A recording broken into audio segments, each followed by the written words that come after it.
Everyone talks about productivity, focus, high-performance techniques, but almost no one mentions the uncomfortable truth. Your brain wasn't designed to process all of this at once. And that failure you feel, that sense of being stuck, scattered, not knowing where to begin, is not a creative breakdown.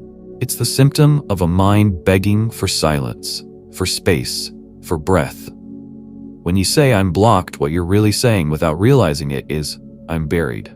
Have you ever tried to think with 47 notifications flashing? Tried to create something authentic while unconsciously comparing yourself to 1,000 other voices screaming for attention? The creative mind is like fertile ground. But this soil, before it bears fruit, must be cleared. We need to pull out the weeds of overstimulation. Because the real block is rarely a lack of ideas. It's an excess of noise. This video is an invitation to understand that in a brutal, liberating way. You are not broken. You are congested. And there is a way back. A return to your mind's original frequency, where inspiration doesn't need to be hunted, only heard. If you're ready to quiet the world, then come with me. It's time to empty yourself so you can access yourself. And the first step to that return doesn't require effort.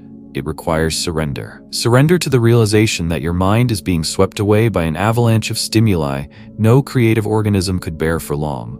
The name of this? Saturation. And its effect is silent, corrosive, almost imperceptible, until everything becomes too much. A saturated mind is treacherous.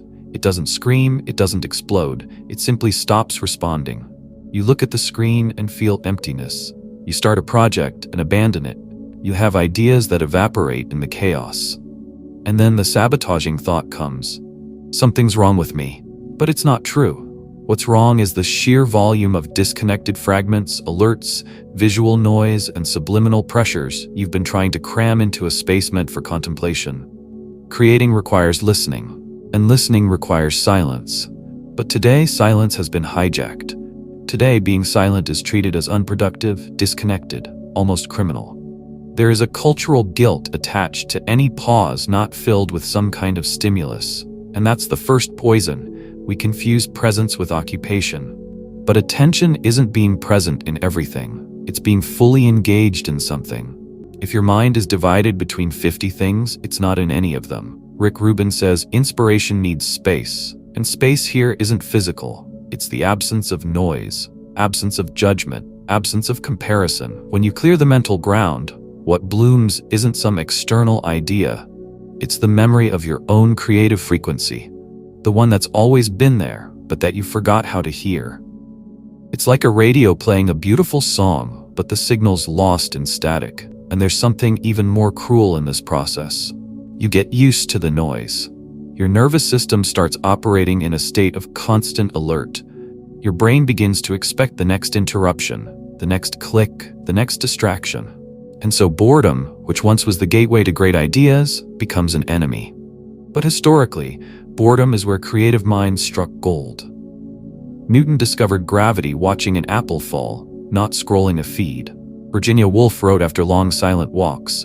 Beethoven carried blank notebooks to capture insights that emerged from the sound of his own footsteps. Creative emptiness isn't a lack of thought. It's radical presence. It's listening without anticipating, perceiving without trying to capture. The saturated mind has lost this kind of listening, and that's why it feels broken. But maybe the biggest contradiction is this.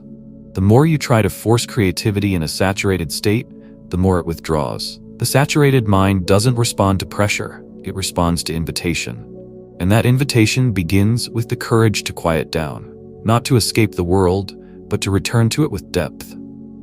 Philosopher Byung-Chul Han says we live in a society of exhaustion, where the excess of positivity and performance crushes the individual.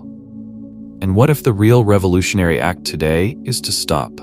It's not about slowness, it's about precision. Not doing everything, but doing what matters with soul. Because the soul doesn't scream, it whispers.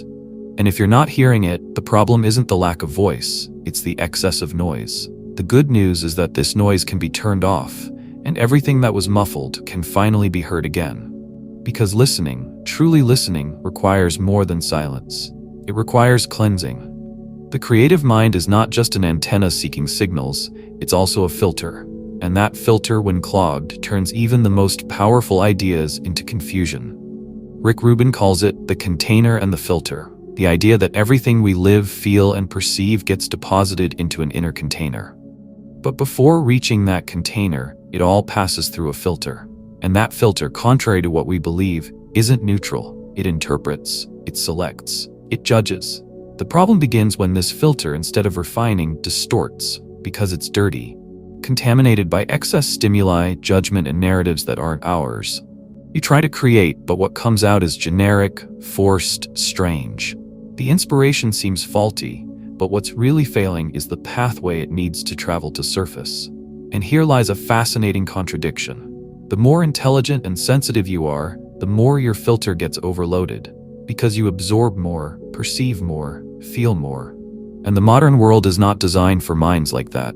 It doesn't offer space, it offers speed.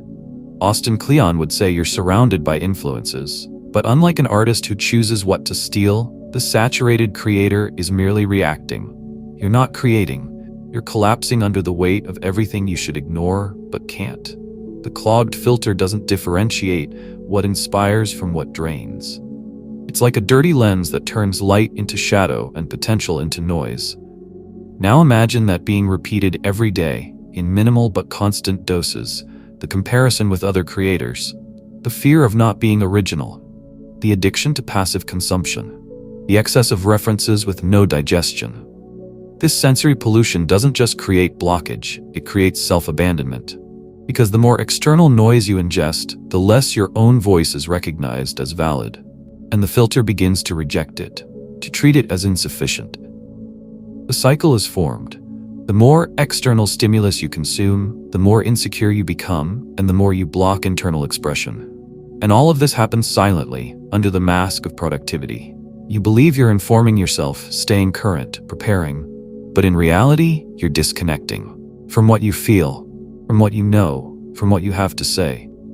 That's why great creators adopt habits that seem useless in a hyper-accelerated world. Long walks without phones, handwritten notebooks, meditation or nature rituals. These aren't romantic quirks. They're ways to cleanse the filter, to allow raw material from experience to enter without distortion. Because creativity is a phenomenon of connection, and to connect ideas, you must first access them without interference. And here's a provocation. Maybe your real creative problem isn't lack of technique, or time, or discipline. Maybe it's excess of filter. A filter clogged by borrowed ideas, success metrics that don't represent you, voices you didn't choose to hear but that still scream inside. This saturation is sneaky. It doesn't arrive with a bang. It settles like a fog, thin, constant, relentless, until you can no longer distinguish what you think from what you were conditioned to think. But there's a way out, and it's neither easy nor quick, because it demands a radical act. Stop collecting for a while. Stop consuming. Stop comparing, and start listening to what survives in the silence. Because sometimes the idea that could change your life is already inside your container. It just couldn't get through the filter.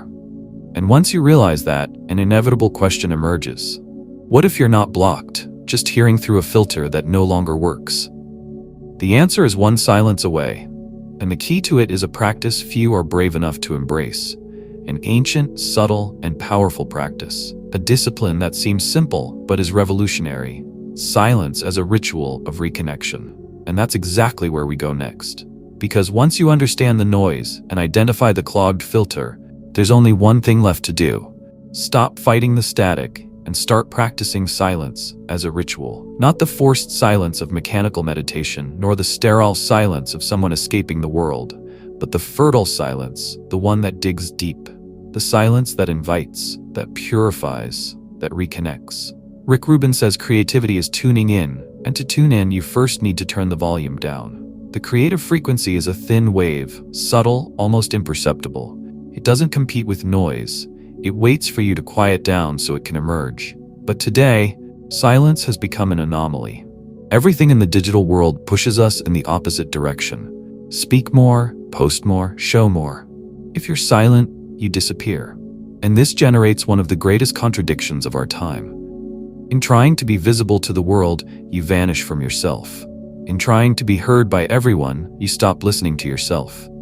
That's why the discipline of silence is subversive, revolutionary. Because it requires you to disbelieve the dominant logic that more stimulus generates more creativity. Lie. Creativity is born from digestion, not exposure, and digestion requires time, space, emptiness. The new discipline is in fact an ancestral rescue. David Lynch meditates twice a day, but not to relax. He says it's to dive to the bottom of the lake where the big ideas live. Austin Kleon in turn preaches subtraction. Reduce what comes in, limit what you consume, protect what's sacred. They're both talking about the same thing in different words. They're talking about reclaiming silence as a practice, not an absence. Silence, when cultivated with intention, becomes a natural filter. It separates what resonates from what merely takes up space. It reveals the inner layers buried by overload. And here comes the practical part. Not as a formula, but as a training suggestion. Turn off your phone for 1 hour a day and sit without music, without stimulation, without searching. Just sit. Take a walk alone, no headphones, paying attention to the sounds of the street, to details you never see. Write 3 morning pages, not to publish, but to empty. Consciously choose what enters your eyes and ears. Make your attention sacred ground. Because what enters shapes what comes out. And if only noise enters, what do you expect to grow? The discipline of silence is not about stopping the world, it's about stopping yourself, internally, so that the world then can be heard without filters. And inside this clean space, something magical happens. Ideas don't need to be forced, they return, slowly, naturally, as if they were always there, waiting for you to make room. Because in the end, creating is not inventing from nothing, it's remembering. And to remember, you need to listen again. And to listen, you must first, above all, be silent.